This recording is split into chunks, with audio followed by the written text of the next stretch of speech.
የምንጊዜ ሚዲያ ሰላም ጤና ይስጥልኝ። ዓለም አቀፉን የሰራተኞች ቀን ሜይዴይ በማስመልከት አንድ አጭር ልቦለድ አነብላችኋለሁ። ይህ ጽሑፍ በ1968 ዓ.ም በጎህ መጽሔት ላይ የታተመ ሲሆን ከበርካታ ዓመታት በኋላ በጭጋግና ጠል የአጭር ልቦለዶች ስብስብ ውስጥም ተካቷል። ደራሲው ማን እንደሆነ ግን ከመላምት ያለፈ የታወቀ ነገር እስካሁን የለም።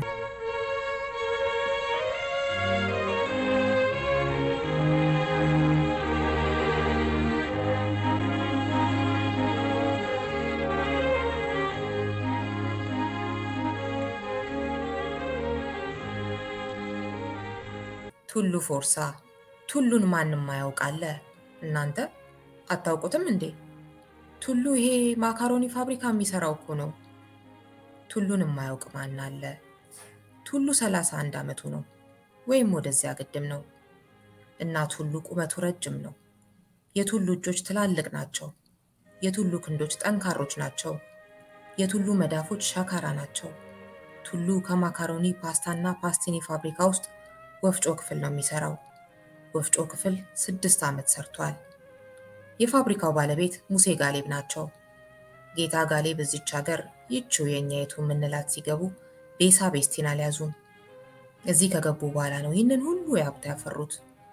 ያንን ሁሉ ቪላ ሰርተው የሚያከራዩት፣ ያንን ሁሉ ሱቅ የከፈቱት ጌታ ጋሌብ የናጠጡ ዲታ ናቸው።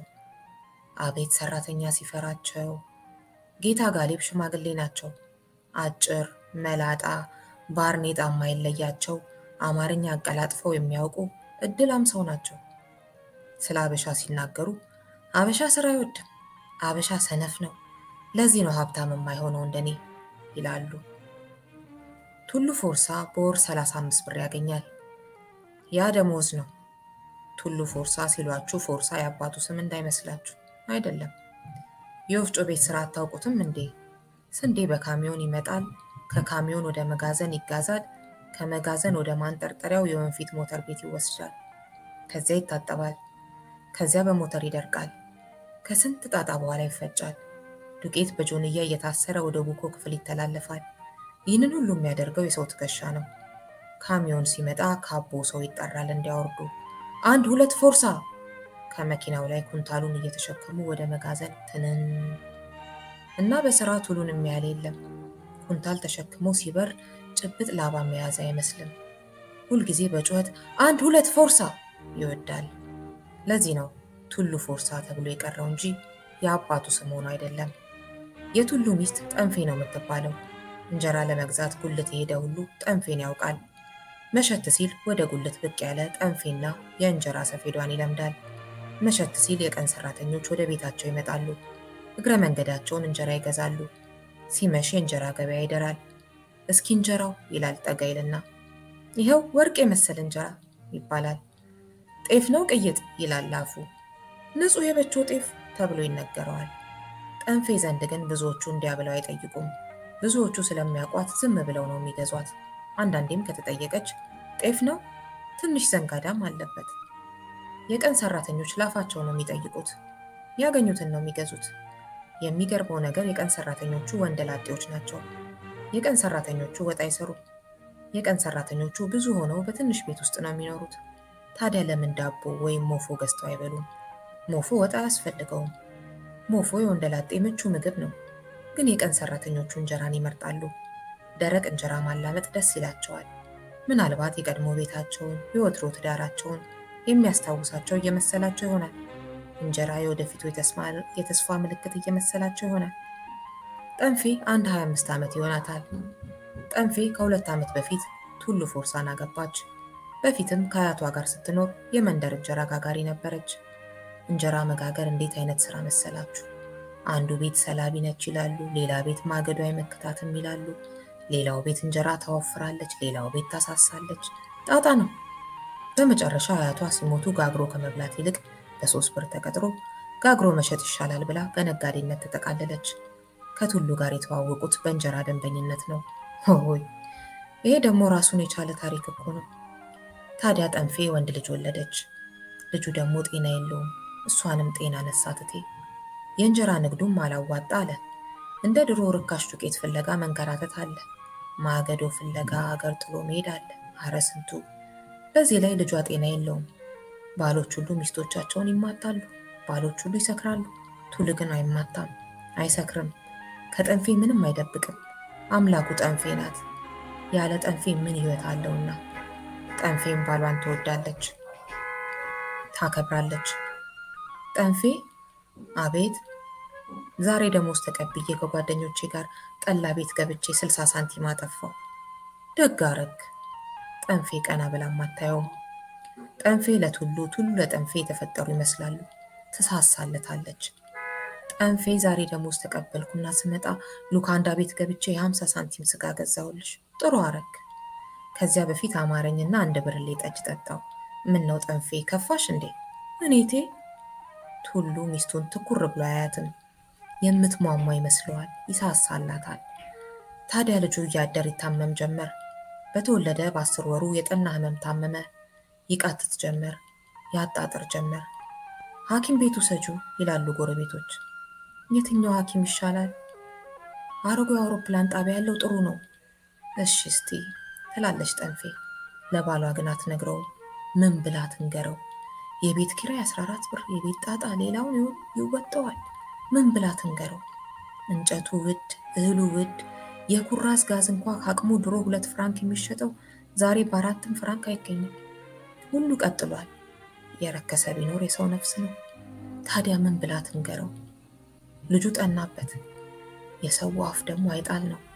በቅሎ ግዙ ግዙ፣ አንድ ጨው ላይ ገዙ ማለት ያ ነው። አረ እባካችሁ ሐኪም ውሰዱት አሉ አንድ ቀን ማታ ሊጠይቁ የመጡ የመንደር አሮጊት። የትኛው ይሻላል አለች ጠንፌ። የውሬሏ ጥሩ ናት ሲሉ ሰምቻለሁ። እንዲህ እንዳይመስልሽ፣ አሁን የዛች የቀለሟ ልጅ ታማባት እንዲሁ በጠና ተይዛባት እዛ ሄዳ እንደው በአንድ መርፌ አዳነቻት። ደግሞ ዋጋው ትንሽ ነው፣ 2 ብር ከፍሎ ካርኒ መቁረጥ ነው በቃ። ጠንፌ ልቧ ስንጥቅ አለ። የውሬሏ ሐኪም 2 ብር። ሲመሽ የታመመው ሕፃን ከቶውንም ጡት መሳብ ተሳነው። ያ የፈራችው ሊመጣ ነው። ወልዶ መቅበር ላይ ቀርላት ነው። አይ ሰው መሆን። ቱሉ ምን አልሽኝ ጠንፌ? 2 ብር አለ? አይ አሁን እንዴት? እኔ 2 ብር ነው ያልሽኝ? አሁን 2 ብር ለውሬሏ ሐኪም የሚከፈል።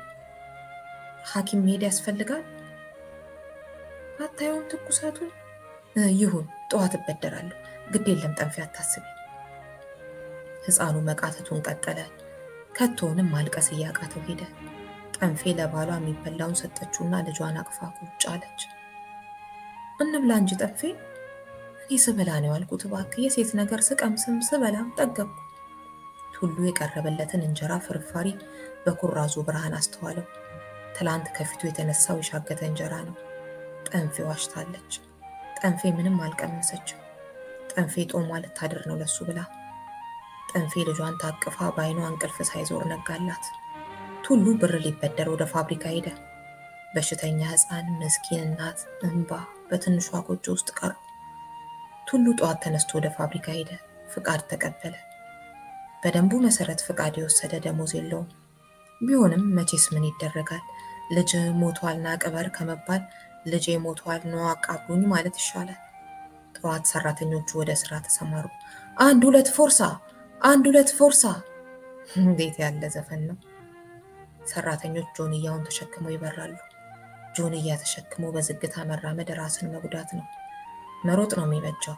ማን ዝግ ብሎ ያውስ ካቦ ዳይ ዳይ ዳይ ሲል መቼ ፋታ ይሰጣል? ቱሉ እንደ እንግዳ ሰራተኞቹን ቆሞ አስተዋላቸው። እንደ ጅል ተመለከታቸው። ጠጉራቸው ዱቄት ለብሷል። ግንባራቸው ዱቄት ተለቅልቋል። ልብሳቸው ዱቄት ተነስንሷል። ወደ አንገታቸው የሚንቆረቆረው ላብ ፊታቸው ላይ ትናንሽ ጅረቶች የሰሩ ይመስላሉ። ጫንካቸው ጉብጥ ያለ ይመስላል። ትንፋቻቸው ቁርጥ ቁርጥ ይላል። በጣም ይሰራሉ። ያም ሆኖ ጌታ ጋሌብ አስተያየት ሲሰጡ አበሻ ስራ አይወድም፣ ሰነፍ ነው፣ ለዚህ ነው እንደኔ ዲታ የማይሆነው ይላሉ። ሰራተኞቹ ለብዙ ዘመናት ሙሉ ቀን ሲሰሩ ነው የሚውሉት። ዲታ ግን አልሆኑም። ከቶውንም መናጢ ናቸው። ቀደም ብሎ ብድር የጠየቃቸው ሰራተኞች ሁሉ 2 ብር የላቸውም። አበበ እንዲያውም የሞፎ ዋጋ መክፈል አቅቶት ብድር ተከልክሏል። ከለላ ትላንት የጎማ ጫማውን ሸጦ ነው ራት የበላው። እርገጤ የቤት ኪራይ መክፈል ተስኖት ሊባረር ነው። ተክሌ የጎሾ ሲጋራ መግዣ ፍራንክ አጥቶ ያዛጋል። ሁሉም ምስኪን ነው። ሰራተኞቹ ብዙ ይሰራሉ፣ ብዙ ገንዘብ ግን አያገኙም። ማንን ይጠይቋል? ማንን ይለምኗል? ቱሉ በሙሉ ሰራተኞቹን በብድር ጥየቃ አዳርሶ ሳይሳካለት ቀረ። ማንም ገንዘብ የለውም። ገንዘብ ያላቸው ምናልባት የቢሮ ሰራተኞች ናቸው። እነርሱ ቢሮ ደግሞ ያለ ስራ መግባት ክልክል ነው። ደግሞ ከቢሮ ቢሮ ሲንጦልጦል ጌታ ጋሌብ ቢያዩትስ በካልቾ ብለው ከስራ ወዲያውኑ ያባረሩታል። ቱሉ ከፋብሪካው አጥር ሲወጣ ችግሩን ለዘበኛው ለበቀለ አወያያቸው። አቶ በቀለ ምንም እንደሌላቸው ይልቁንም በሌት ዘበኝነት የብርድ መከላከያ አሮጌ ካፖርታቸውን ማስጣፊያ ገንዘብ በማጣት እትት ሲሉ እንደሚድሩ አዋዩት። አልሆነም። 2 ብር ቢያገኝ ኖሮ ልጁ ይታከም ነበር። 2 ብር ቢኖር ኖሮ ምናልባት ልጁ ይድን ነበር። የውሬሏ ሐኪም እጇ መድኃኒት መሆኑን ጠንፌ ነግረዋለች።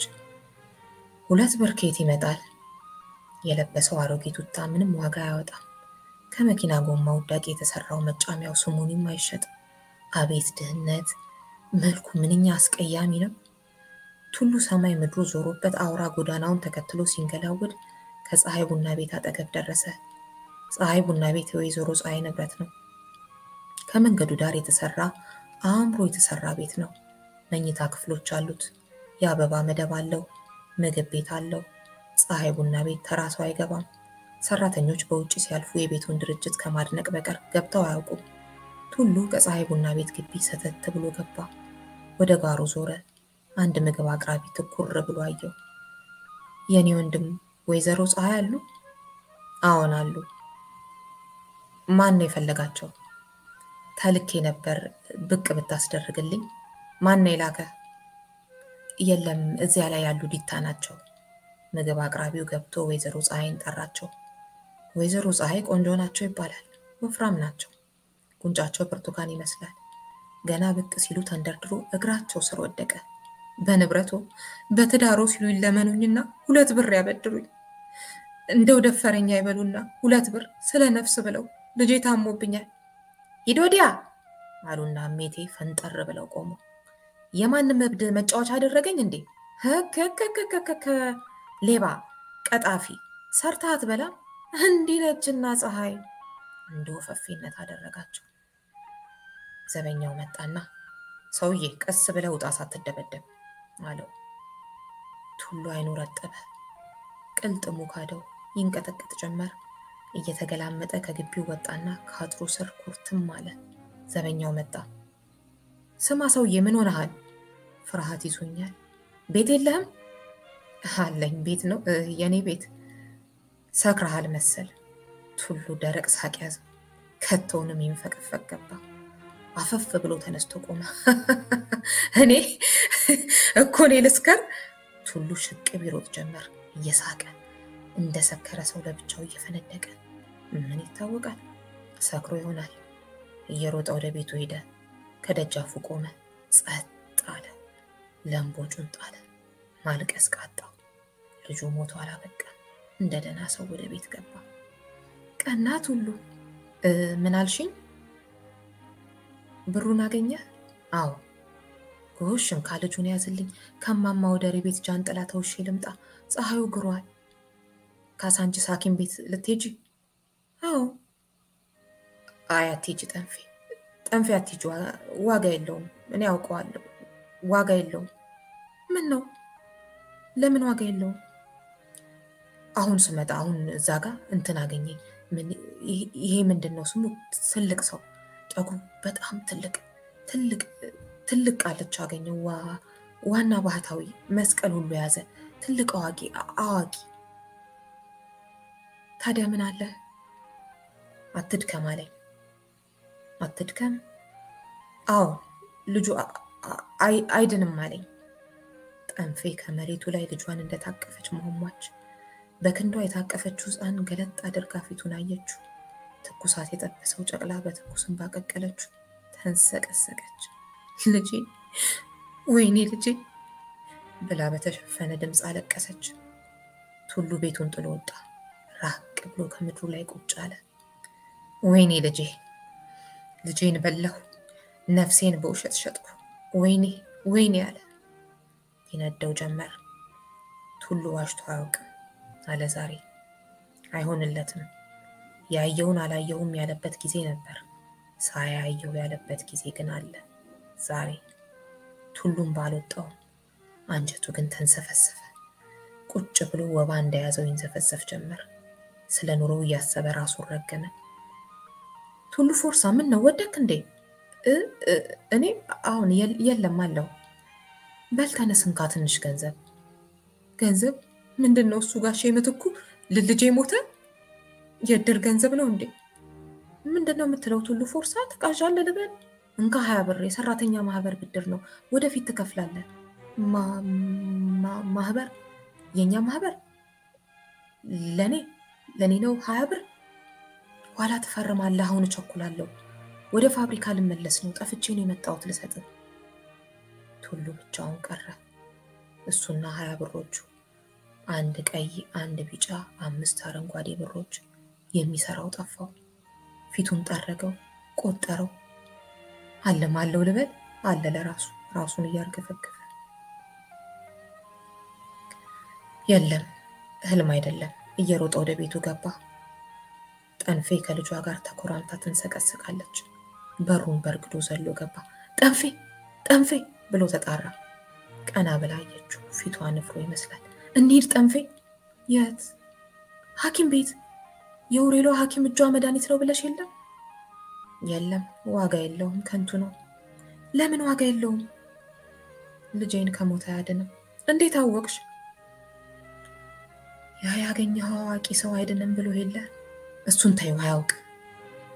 ያውቃል ቱሉ፣ ሰውየው ያውቃል። ቱሉ ደነገጠ። በገዛ ገመዱ እንደተተበተበ ገባው።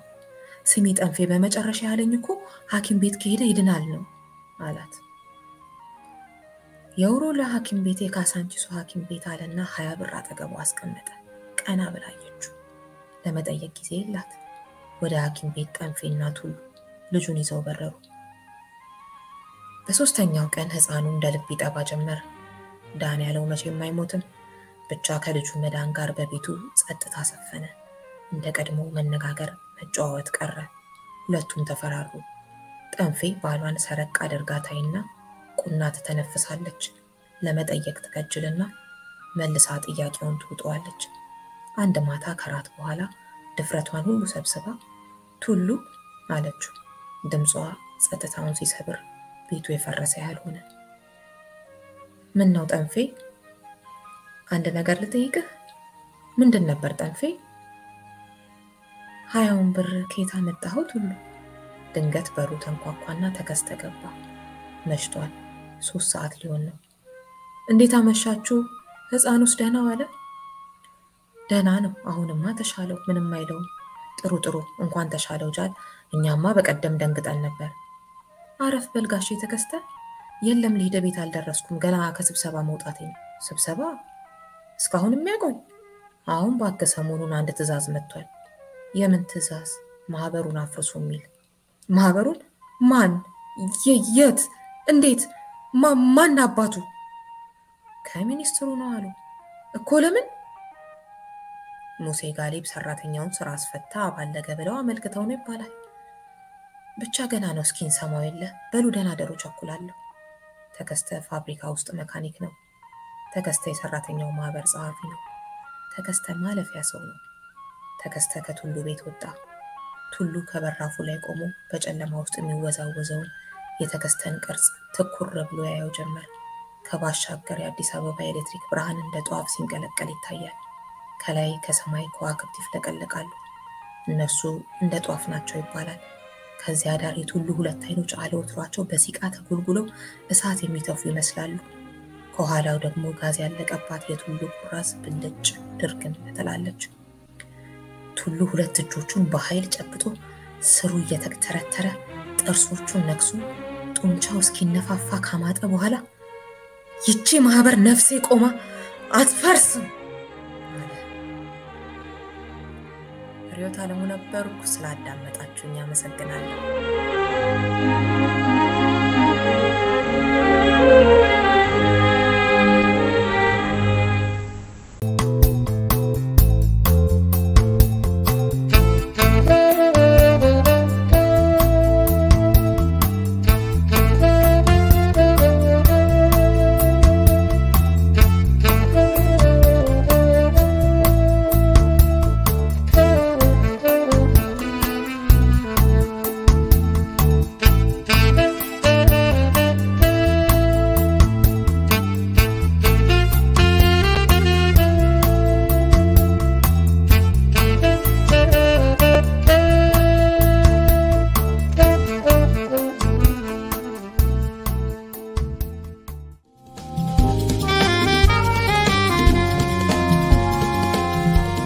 ምንጊዜም ሚዲያ ከመጽሐፍት ገበታ በዕለተ ማክሰኞ በተመረጡ መጽሐፍት ሐሳቦች ላይ ውይይት የሚደረግበት ዝግጅታችን ነው። ምንጊዜም ሚዲያ